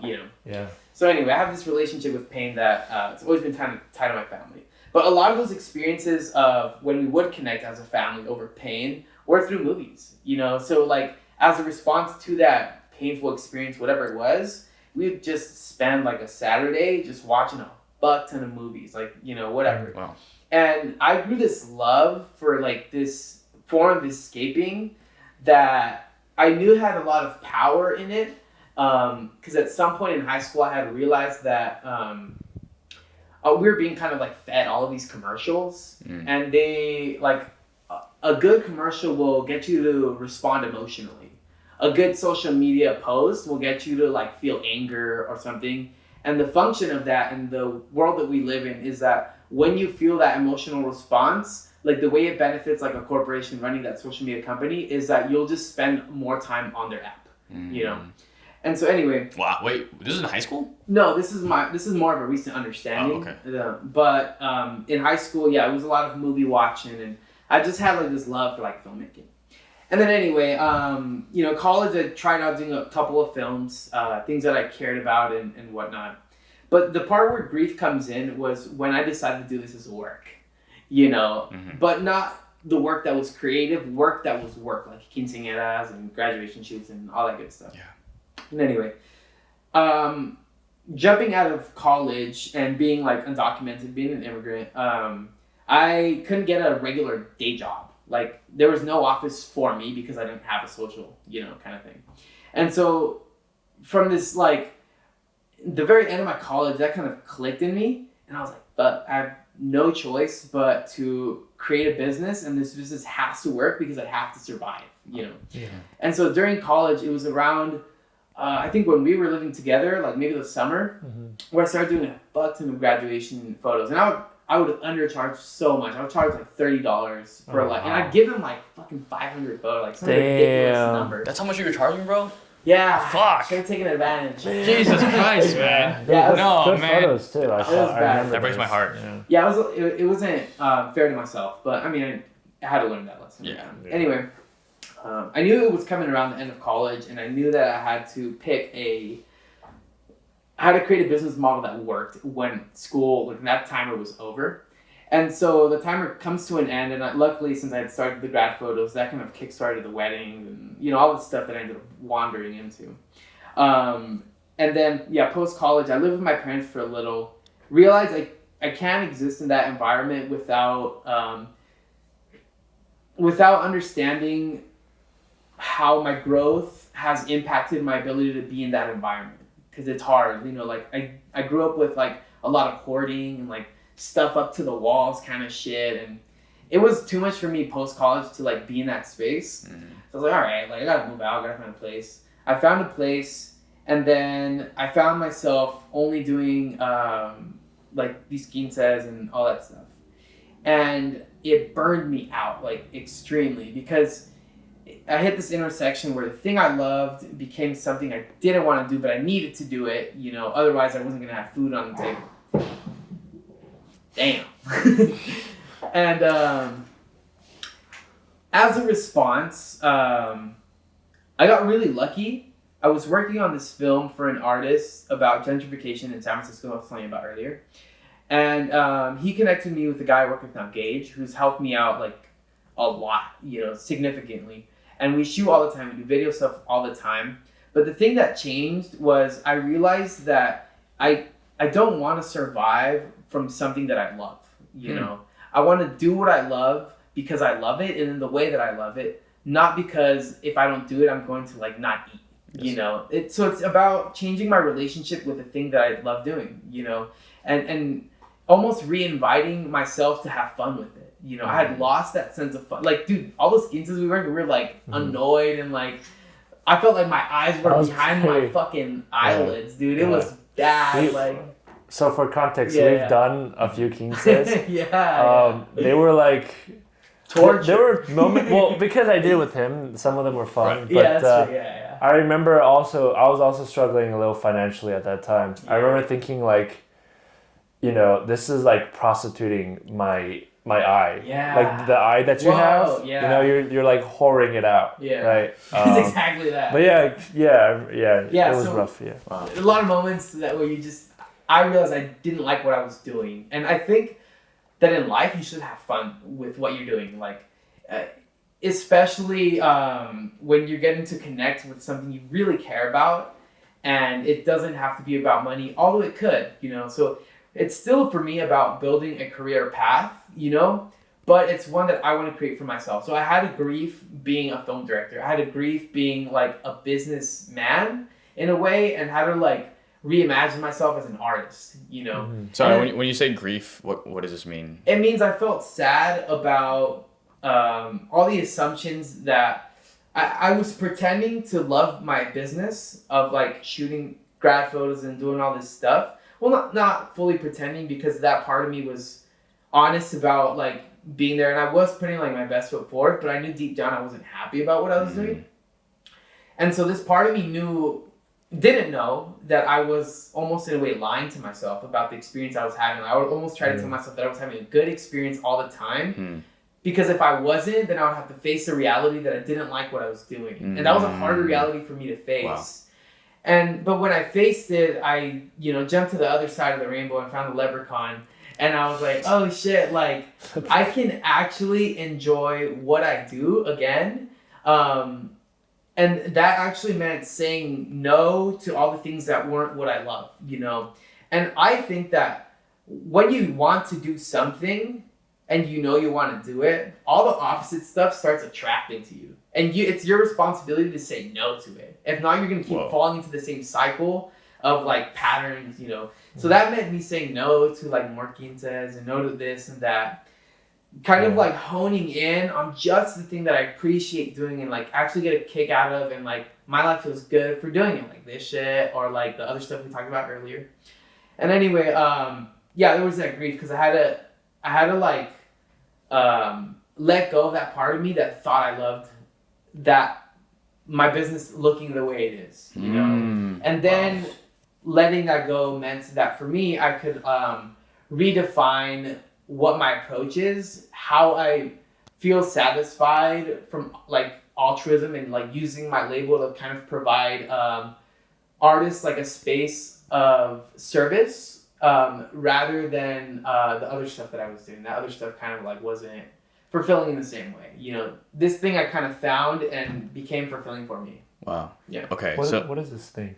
Right. I was gonna. Yeah. What is this thing? And to add on to that, because you're probably gonna explain that in this, when I ask you this too, is so then what is this thing? First question. And then second thing is now that you're doing this, it's a label, right? So in a sense it is a business. Correct? Yeah, definitely. Right. So then I'm really curious, how this is like going to be something that you love while you also is able to be like a sustainable business, because that's kind of like the dream balance, right? Or not the dream balance, but that's the ideal balance. 100%. So there's a few answers to that. One is that if I ever change my mind and it's not what I imagine it to be, I'm okay with grieving again and letting that go and then just redefining what like brings me joy again, you know.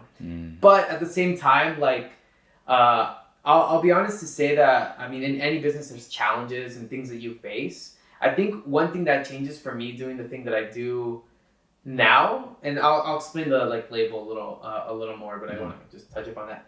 But yeah, doing the thing that I do now, there's this feeling inside of me about intention where it's not something I felt before, you know, and it's like I can almost see my future. Not in the sense that like I can see where it's going, but I can see my intention having the same fulfillment that it's brought me so far, you know. And if it changes, that's okay, because that's just like the nature of like being fucking alive.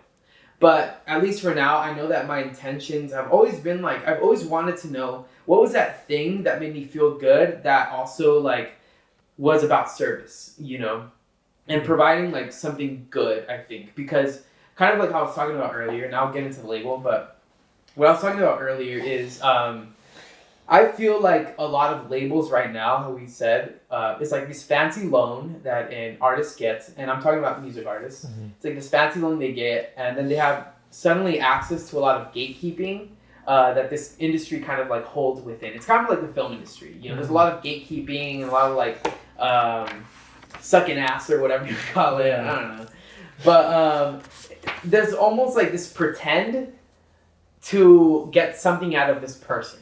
And I hated having that feeling in me. Back when I did the AFI shit and all that, like I hated that I felt like I was pretending. And I was like, this is doing a disservice to me, not being authentic to how I feel about how things are going. And so anyway, I was like, how can I redefine what a label looks like for the day and age we live in, right? So for me, that means looking at it from a space of service and not like some fancy loan with gatekeeping. And by gatekeeping, I mean like, say I'm an artist who accepts a loan, then I'm like led into a bunch of playlists for other artists to listen to that, you know, a lot of like higher parts of the industry like gatekeep. I'm like connected with collabs and like certain managers and stuff like that, you know, because I'm accepting their fancy loan that's tied to a contract where they own like maybe like 15 to 30% of whatever I create. Right. It's mine, you know, I created it. And so I was like, how can I redefine that? And I was like, okay, like let's think of this from a space of like service, right? So that's when I created accidentally the label that I have now. So I created it on accident because in order to send out your music on like streaming platforms, you have to have a label to send it out with. And I was like, fuck, I guess I gotta create a label. So at the time, it was just like a little monkey in my brain. And so I was like, okay, like I started the label. Within a span of 3 minutes, deciding a name, I was like, oh, Red Green, we'll call it that. And then went with that. Didn't think much of it because I was focused on my music and getting that out. And then I was like, wait, like I have this thing that I'm creating, right? And how can I expand it to, again, be a thing of service? And so then I thought of like the 4 branches that I like talked about earlier. Yes. I will hold back from speaking about one of them because that's more of a surprise branch that I would like to just hold off on. Sure. Until there's more developed in that area. But the other aspects are one, the wellness workshops that I've like kind of been doing over the span of like 2 months now. Yes. They're a way that I imagine artists to connect with their fan base over journaling. Because I was like, what's a new way that an artist can connect with their fans that isn't like this weird, like it feels like sometimes artificial way of connecting that's like, oh, look what I'm doing, look at this car, look at, it's a lot of showing off, but I feel like there was this aspect missing of like a personable experience, that this person and me can explore an idea together, and I'll have my own answers, they'll have their own answers, but we can try, and see what we learn from each other, And so there's that aspect of the wellness workshops that when I do them, I tie them to a lot of my own like learning around mental health. But when another artist in the future that we onboard, I would love for them to do it in their own style and in whatever way they think they can connect with their fan base. That's really cool. So that's the first one. That's the first branch, the wellness workshops. The second branch is this podcast. So I'm interviewing artists who I connect with really well. And I think that it's good to have them give a space or have a space to like just let them say what they think and feel and kind of like connect with your own audiences a little bit better.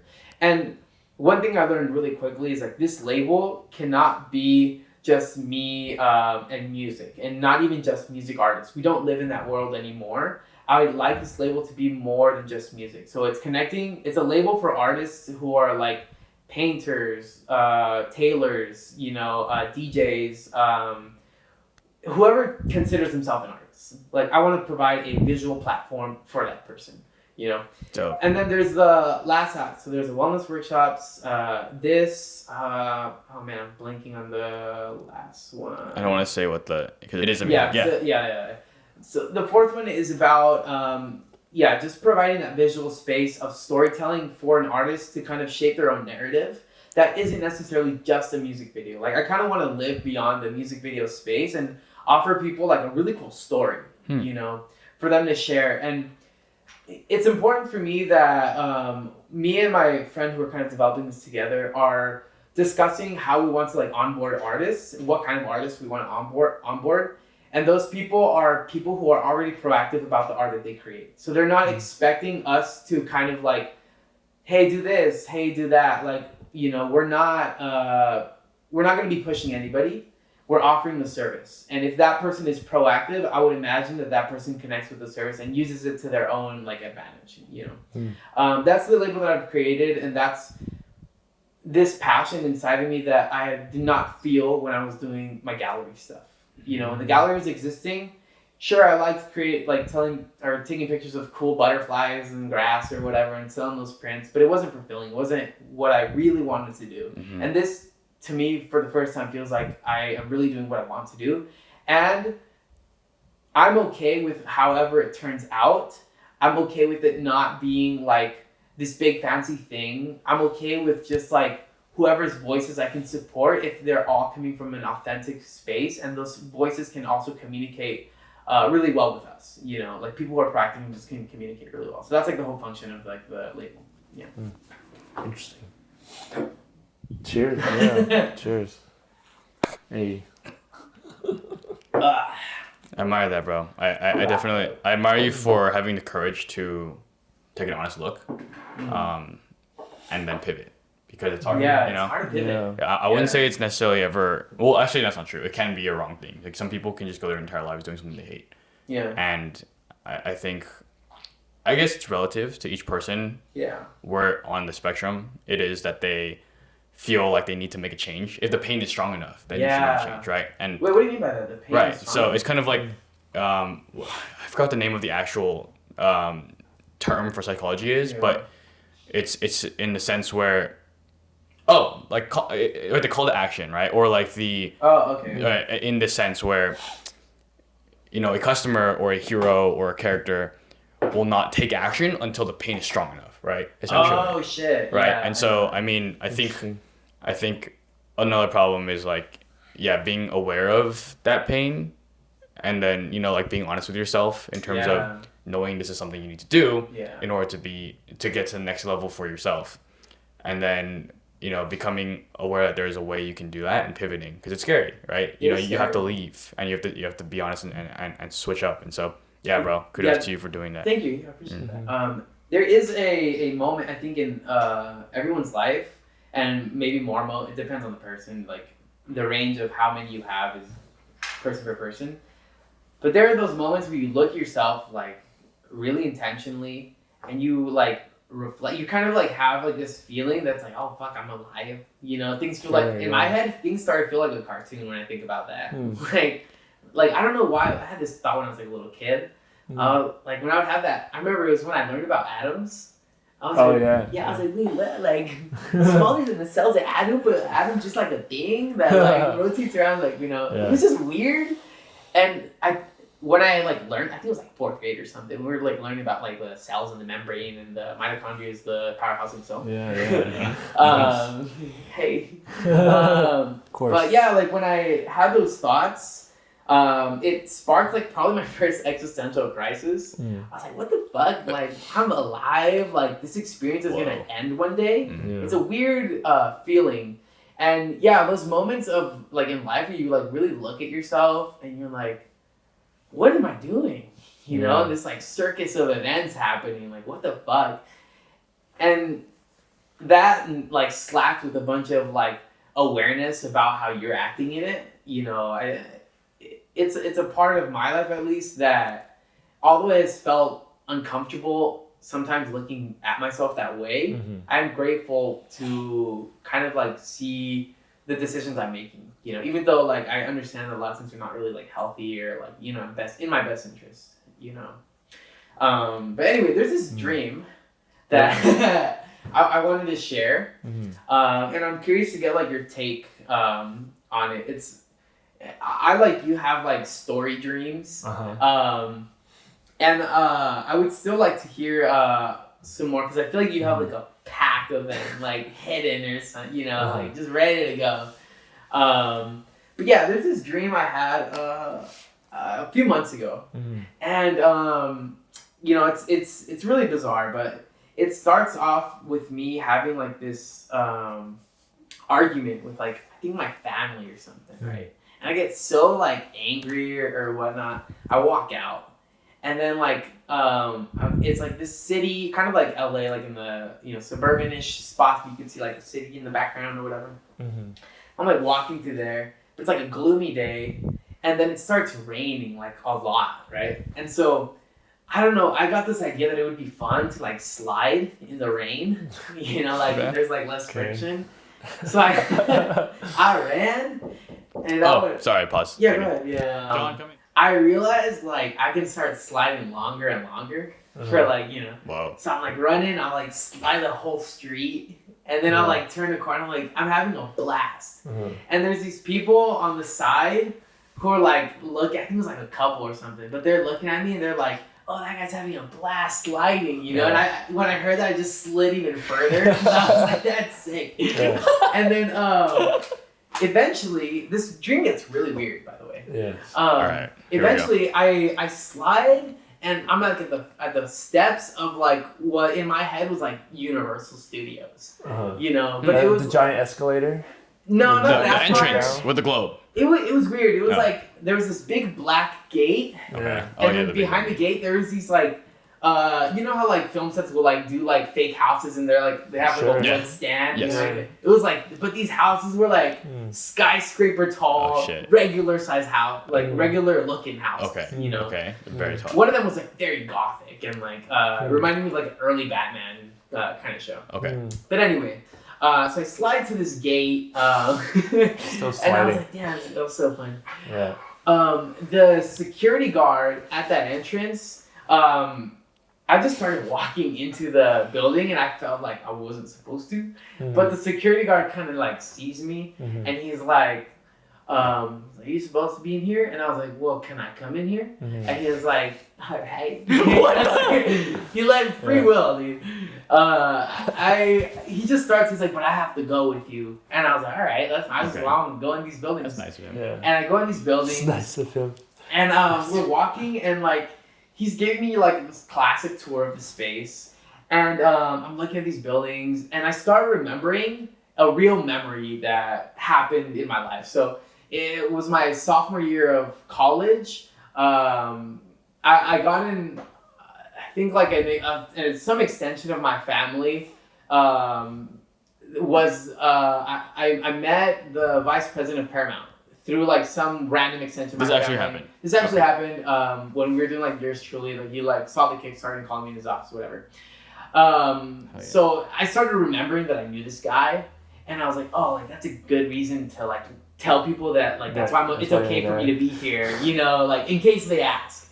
And so this guy's walking me around, and we get to a part where it's like almost a little shore, and there's like a little dock, and there's like a little film crew on a boat, and they're like filming something. I don't really know what's going on, but anyway, I get there, and then he's like, oh, okay, like why are you here? Like, what do you want to come for? And I was like, oh, like I wanted to see if I could talk to Evan, you know, this like guy who's in Paramount, and he was like, oh yeah, like, let me see if I can like get a hold of him. And so he wanders off, and like I just start walking around on my own because I'm in a film set, you know, just trying to eyeball stuff. And anyway, I wander into like this big warehouse, right? And this is where things start to get weird. So I go into the warehouse, and like I see that they're filming something, so I like want to be quiet. I'm like, oh shit, you know, the things are red, the cameras are red and rolling. And I'm like, okay, don't fucking nothing here. I walk around like the people like filming these shots. Yeah, so I'm walking behind these guys that are like filming their shit. And then I walk past them and I open another door, and it's like a slightly smaller room, and they're filming something else in that room. And I remember there was like ballerinas, and they were filming like this like scene, what's that movie? Like Black Swan. Yeah, like that kind of vibe was happening there. Totally different from in the previous room. And then I get this thought like, oh, I should go look for like the main office, you know, and like pitch them a real good idea. Yeah. And so I walk past them, and then I walk into another door, and the room is a little smaller. And same thing, they're filming something, and I'm like, oh, this is weird. So I like sped walk through it, and I opened another door, smaller room, and I just kept going, and like these rooms just started to become smaller and smaller and smaller, and they were almost like I was reaching the speed of running through the rooms that the room was like shape shifting into like smaller and like compact. Oh, like Alice in Wonderland shit. Yeah, like that. Yeah. And I hit this place where I finally like open the door, and I like walk into this room, and there's like 3 or 4 like execs and like CEOs or whatever, whoever like running the show. They're all like there, like, and they have like computers seeing every room that I just ran through, right? Whoa. Yeah, it was weird. And so I remember like I walked in, I was like, oh hey, what's up? And they're like, oh, are you Santiago? And I was like, yeah. And they're like, wait, actually I wrote this down. Hold on, I want to see like verbatim what I said to these people, because I felt like this was probably the more important part of the dream. It's him. He's being an anarchist. He's standing up. He's representing the strike. Okay. 3 of the top people this is me writing. 3 of the top people asked me why they had. That's right. They asked like the security guard at the door. They're like, why'd you let a pedestrian in here? You know? And then and I had like this Hollywood moment where I looked at him and I was like, before anything, I'm a human. You know? And then they looked intrigued, and then they asked what I did like for work. You know, like what qualified me to be in this room with them. And I told them I was scraping by, and nothing I did anything. Like I gave them this little riddle, You know? They're like trying to puzzle it. Nothing you did anything. And then this is the crazy part. So, I started hearing like To Pimp a Butterfly, like kind of surface. I was like, what? The Wesley Theory intro. It was it's probably some shit like that. And then, as I heard it, I started singing it to them. Like I knew every word, and I started like singing it to them. And then they all. You were conflicted. These like these four guys looked at me at the same time, and they asked, "Who are you?" And I woke up. What? And that was like. They asked, "Who are you?" Who are you? Huh. And then I woke up, and then when I woke up, I was actually hearing. I had like left my phone playing To Pimp a Butterfly, and I guess that played some weird. Or maybe your dream summoned your phone to start playing it. It was like Siri sensed the wavelengths. But yeah, that was a dream that I had a few months ago. Whoa. Okay. Know. So what compelled you to tell that dream to us? Wait, what? What compelled you to tell that dream to us? One, I thought it was entertaining. It was. Yeah. I wanted to relate to that aspect of like the story dream. Yeah. I think I would also like to process some of that. You know, like kind of in the way of like you telling that girl ripping her face apart and like the void going in her, which I'm still kind of confused about. Actually, can I ask that? Can I say, what did you think of that void? Like, I know her existence was ending, but why did it end with a void? Like, it almost sounds to me like she was consuming the whole dream. Yeah, so I'll talk about that, then I'll share my thoughts on your dream. So, I feel like I have had moments in my life where I felt like my sense of what is real in a very material way was falling apart. Yeah. And what is behind the sense of realness is just total absence of anything. Oh, like right behind this curtain. Yeah, right behind it. Yeah. Okay. So I feel like that feeling that I have had personally was adopted by whatever entity, whatever she was, right? So she was living the same thing. That's what she represented. Yeah. I see. But I do want to get to your dream though, because I think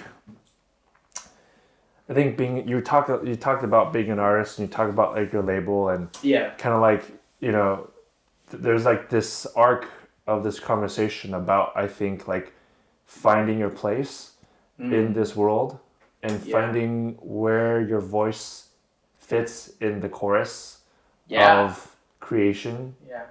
And there's such a big choir today, right? But I feel like you also talk about gatekeeping, and I'm definitely seeing a pattern of like there's so. I did an interview recently. I need to ask you about this because I might need to use a photo that you took of me. Yeah, I can take a new one. Yeah. But I did an interview recently with LA Voyage. They just interview they literally interview everyone. I know. It's like everyone under the sun. So you have to write. Yeah, I had to write a response. Congrats on that. Oh yeah, thanks. Validation. But I used your photo as the main photo. I was like Santiago because it's such a good photo. Anyways, thank you. Wait, can I ask which one it is?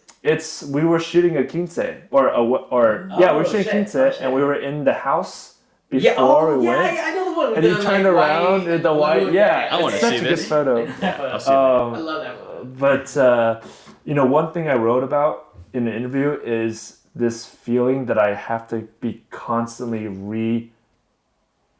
reproving my worth as a creator and a human. Yeah. To not just to like new people, but to the people that I know before. I have to continuously show that I belong here, right? And I feel like that dream is it's like it goes back into the sense of survival, like the siphoning of the rooms, like you're kind of being cornered into this. You're pushed into this corner until this moment where you have to once again reprove yourself, right? Because it's like I get this feeling like after you finish a really good project, like I just wrapped a reality show, right? I feel like finally, I'm here. I've proved to everyone that I can do this. People forget in like a month. Yeah. Right, and it's not their fault. It's just how we work. Yeah. So I feel like there's like the 4 CEOs. I mean, do you remember what they looked like physically? I remember one was black. One was black. Were they tall? Did they have suits on? Suits. They were in suits. They were in suits, right? Okay. Sure, So there's like this archetype because I was really interested in Jungian, like just Jungian archetypes in college. I'm not familiar with. Can you tell me? Yeah. So he talks about how there's like kind of like a universal subconscious figures that we all embody. There's the archetype of the wizard. Yeah. Or there's the archetype of the sage. Like we all have this subconscious understanding of there's like an elderly figure who imparts wisdom, right? Yeah. So I feel like the businessman is like a modern archetype. The business CEO is a modern archetype of some almost like someone that you have to prove yourself to, the gatekeeper. Yeah. So I feel like you're embodying that in a very real sense, and it's like the thing is like it's not as clear as like, oh, I made this and this, therefore I belong here. Yeah. Right? Like your answer is so cryptic. Like was like nothing that I've done has done anything. Yeah. Right? Like I feel like it's just like your brain is making sense of like how cryptic your own life is and how you can't like even in the beginning like he was saying he's a human who flies drones. I'm like, okay, I'm a DP. Like you can call yourself an artist, but like what is that? Yeah. So but you have to call yourself something, and so I feel like you're wrestling with that. Yeah. Like I have to sit here and prove to myself, and I have to like before you entered the building you were sliding, right? I feel like that's fun. You were just talking about before you turned your profession into something you had to do to survive. God, you were talking about how that was like it's just like you doing what you love. I think that's just you sliding. Yeah, that's just I love this. One of the lights it's okay. Don't worry about it. I feel like that's just you sliding, and you're sliding into the stage, and there's like a magic to production, right? You're directing. Yeah. You're talking about yours truly. You're talking about like this Paramount exec. Like have you guys seen Babylon? Yes. I haven't seen it. I've heard. Okay. Well, it talks a lot about the feeling of awe when you first step onto a film set. It's pretty. I really like that part of the movie. I feel like your dream is like you step in and every room is a different world. Every set is a different reality, right? And it's fucking amazing. And the more you do it, the more you realize that it's actually the room is just getting smaller. It's morphing, It's morphing into something you can't even recognize. Yeah. Because at first you're like, this is Black Swan, and then it just blurs, right? Yeah. You keep doing them. It literally blurred. And they blur, and you're like, you're running towards something. You're trying to find the office, and you get there, and they're like, all right, like, what do you have to say for yourself? You've been through all these rooms now. How do you prove yourself? Yeah, how do you prove yourself? And you can't. And then you start thinking of weird shit. I mean, I think it's because the song your phone's playing it, but it's also it kind of makes sense because like we all drink from these wells of influence. Yeah. So they're all like, but you can't like I struggle with this too when I have to like, when I have to tell someone who's in power why they should pay me to do the job. And I can tell them all these things, like I have this, and that. Qualifiers. But I can't, like, I'm not as good as being like, X, Y, and Z, name dropping this, telling them about this company. I mean, it's a skill that I've acquired. Yeah. And it's part of the business side of this thing this craft that you were talking about earlier. Like, talking about that's negotiation. one of the many skills that I've acquired. Yeah, it's like negotiating or also like valuation, right? Self-valuation. But, I think your subconscious is like, I'm just, nothing that I do did anything. Like, I'm not doing anything. I'm just, it's like you're farting into a void, I'm not doing, and I feel like it's all just a summation of maybe how you've been feeling recently. It is. This is really helpful. Yeah, it helps me understand that I like to play with people's definitions of what they think those qualifiers are. Yeah. Because it's so abstract. At the end of the day, it's like, I did this thing, and it was lit really nicely. And I used this one lens. That's why you should do this camera. I know. Yeah, but at the end of the day, for me, those like gatekeepers are like the curtain of the void. Sure. Oh, and whatever they gatekeep is really just like it's not even about what I benefit from that gatekeeping. It's like, it's just power. Mm-hmm. You know, like what they like and what they have to offer is space, accessibility for other people to see what that space is, and the power that they have to like kind of like block, you know.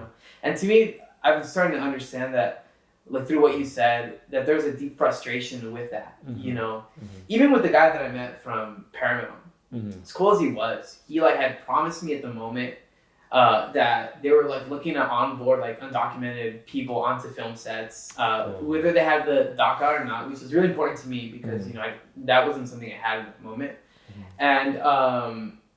and then I followed up deeply with this guy, like emails and texts and everything, and I never got a response after that meeting, and that hurt. You know, there was gatekeeping happening. But you know, I see that that's probably a way for that I was kind of coping with it through this dream. You know, kind of like almost playing with those businessmen and whatever they think is like my qualifiers.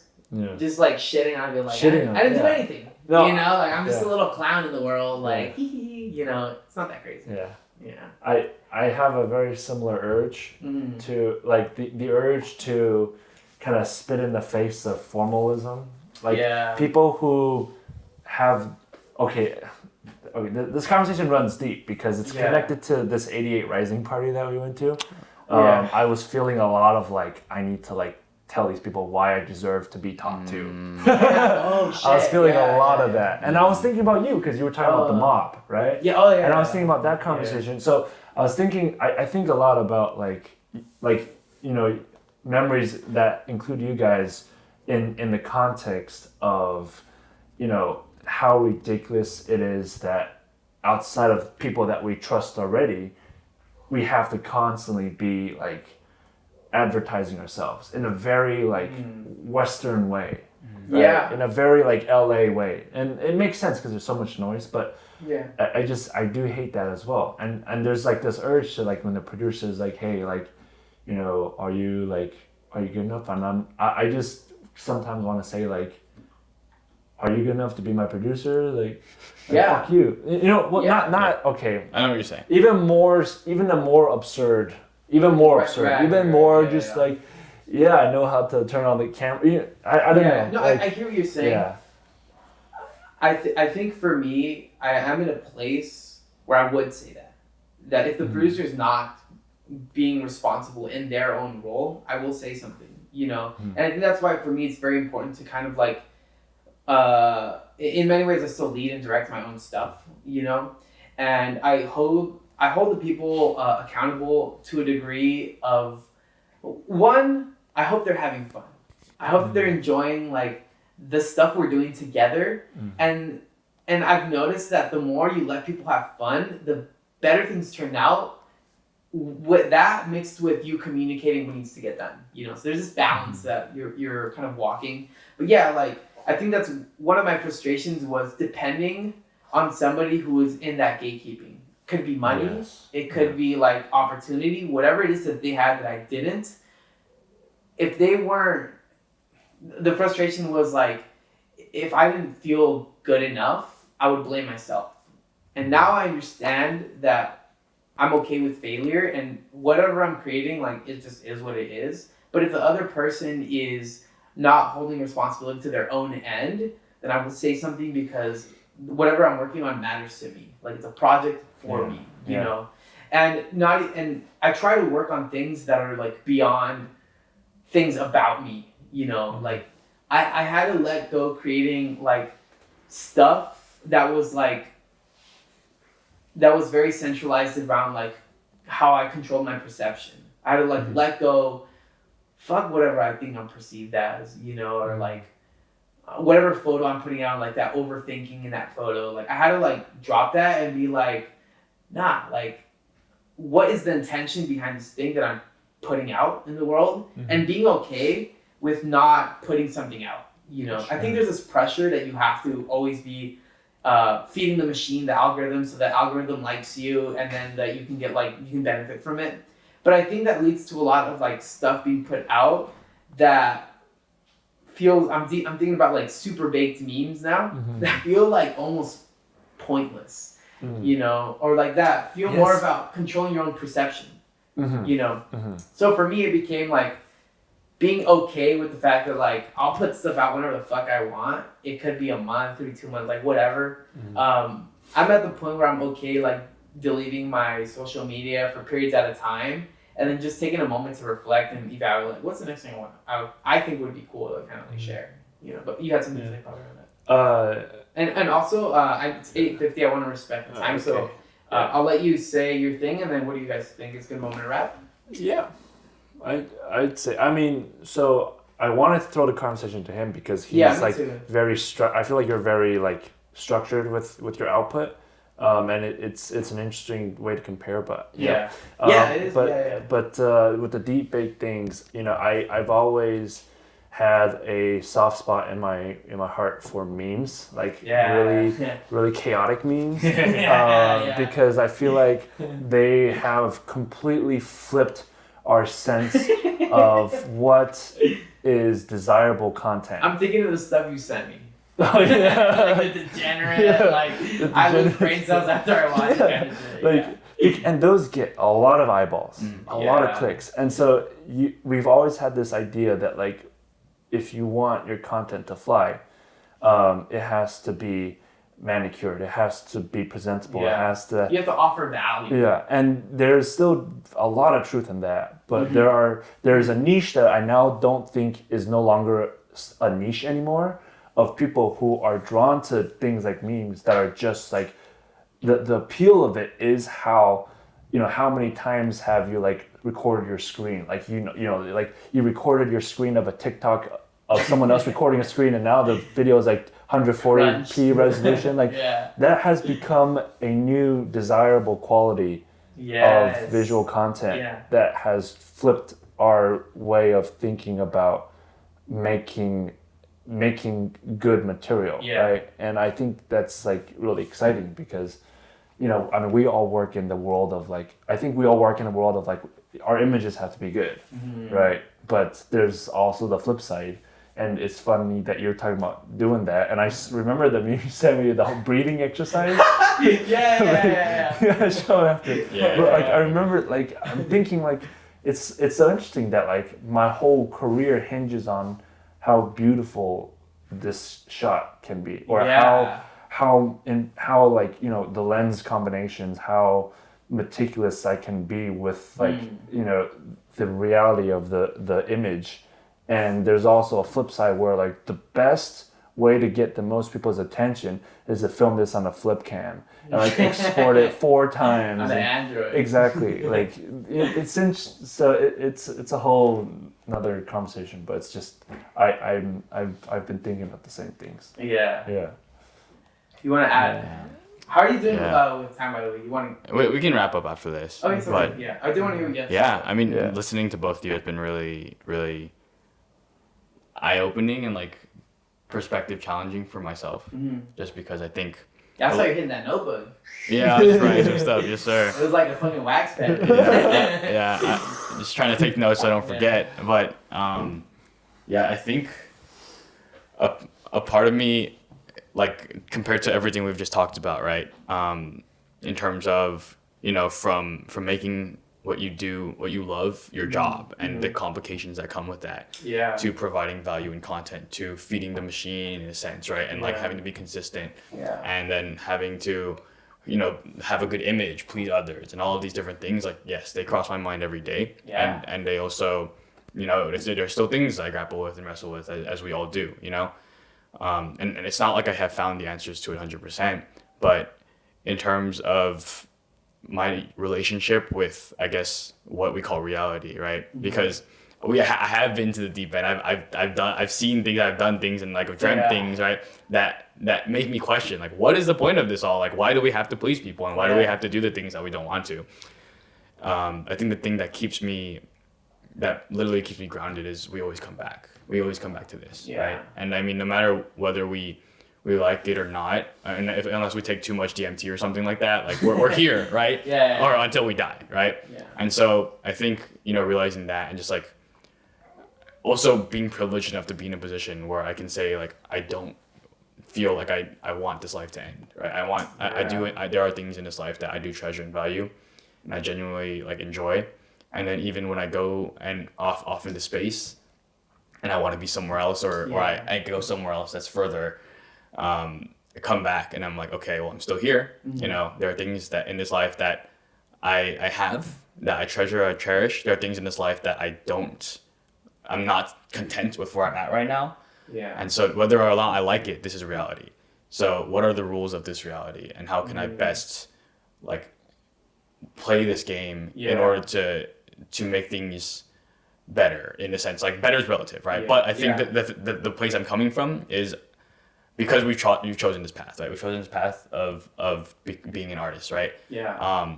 I've seen, you know, what can happen when you go on the route of the artist and you are just unhinged and you just kind of want to do your thing, and the repercussions that comes with, such as like, you know, just like surviving, right? And then like being financially unstable, being sane.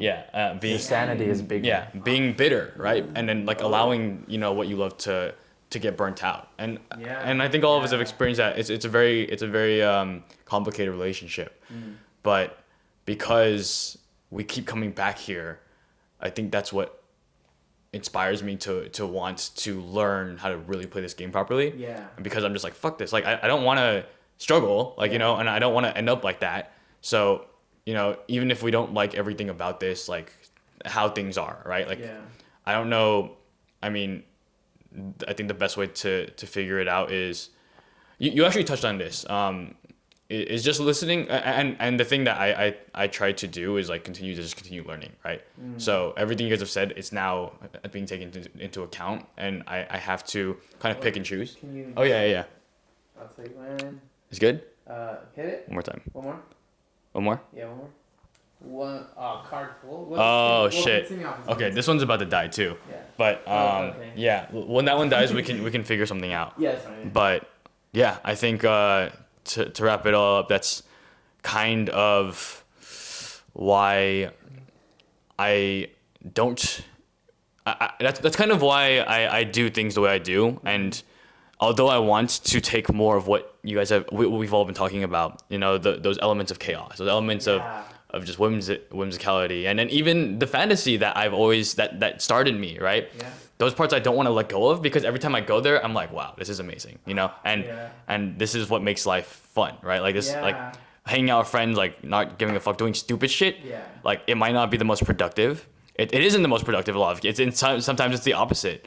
But if you never like allow yourself to have those moments, then just having a stale like structured life, you know, that can also make you unhappy in the day. Yeah. So I think Unstructured or structured? Unstructured. Yeah. Oh, I'm sorry. Structured life. Structured life can make you unhappy, right? Because, you know, billionaires unhappy, you know, like people in high positions unhappy, you know, like there's so many things that can go wrong. And then ultimately, I think what has helped me a lot in finding my answers in terms of staying, you know, finding a place of contentment and happiness is really listening to what is true. And, you know, what's true, at least in most of our experiences, is we can all breathe, right? We can all take a deep breath. Yeah.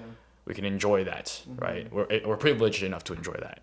And then and then at the end of the day, the only thing that's certain is we're all gonna die, right? So you can go into the nihilistic end of that and be like, well, nothing fucking matters, or you can choose another position. Like, I think my current stance in a lot of this is Stoic philosophy, right? Where it's like, sure, we're all gonna die, and remember that, but I'm reading this book. I've been reading it for a long time because it's kind of written archaic form, but it's Meditations by Marcus Aurelius. Yeah. And he talks a lot about, you know, philosophy? the world, nature, being like a citizen of the world, and like, you know, you're gonna die, and everyone you know is gonna die, and then your kids are gonna die, and then your kids after that are gonna die. So like, and like that's not really like a bad thing. It's more like, because of that, why not make the world around you, like, why not enjoy your time, but also make the time around you for everyone else like good, you know, or like as good as possible. And it touches on your topic of being of service, and that's been huge for me as well, because I mean, when I was a kid, fantasy was everything. I want to just be like where the fuck I want because we don't think about other people. Like we just want to kind of be in our own world. Yeah. And so I don't think it's necessarily a bad thing that, being grounded in that sense, because you learn to adult and you learn that the world is bigger than you, and you learn that like you don't have to prove yourself to others, even though you want to be liked. I think it's just a social, a desire we all want.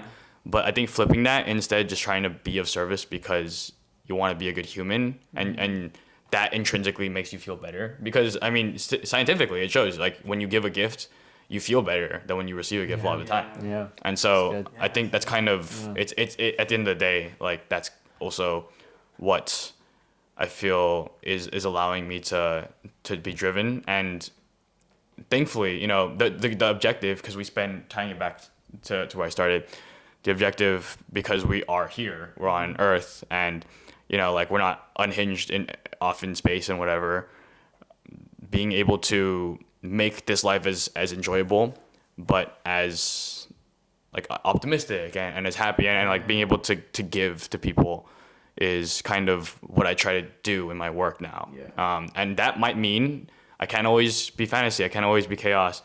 I'm gonna have to do things I don't like. I'm gonna have to be boring business, but it's because I know what effect that can have on people, and also now I know I am providing value that helped me, and it's helping other people. That can make me feel okay. That can make me feel good, and that's what allows me to enjoy it, right? And so it's interesting. I'm kind of processing it as I'm speaking to you, so hopefully it makes sense. No, it makes sense. Good words to wrap things up on. Thank you for sharing both of your perspectives. It was really insightful. I really enjoyed this conversation. Thanks, bro. Isn't our life all just like coming back to the record button and having fun sometimes? Sure. Yeah. Thank you, everyone. Definitely. Bye. Hey. Thanks, bro. Thanks for having us. Wait, Yeah, actually, thanks for before you can slip this in, but I really want to say thanks for having us, man. It was a privilege being able to be in this space and share this with you guys.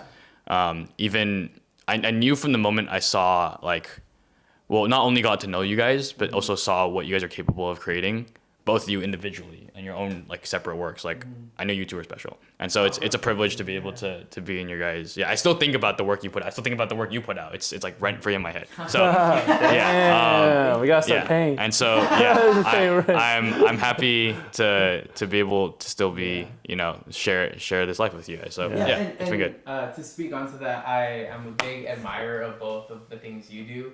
You always teach me something new, and I think even though we haven't really, me and you specifically, spoken in a while, like I see you online working, and that is an inspiration of its own, And then for us, we just have like these wild conversations every few months. Like changed my whole life. I'm like, all right. But thank you both again. Before we actually wrap, I'd let people know where they can find you.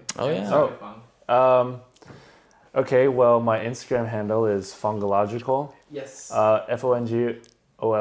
Fongological. It's easy to spell. I have a website coming up. Fongolicious.com. But it's a work in progress.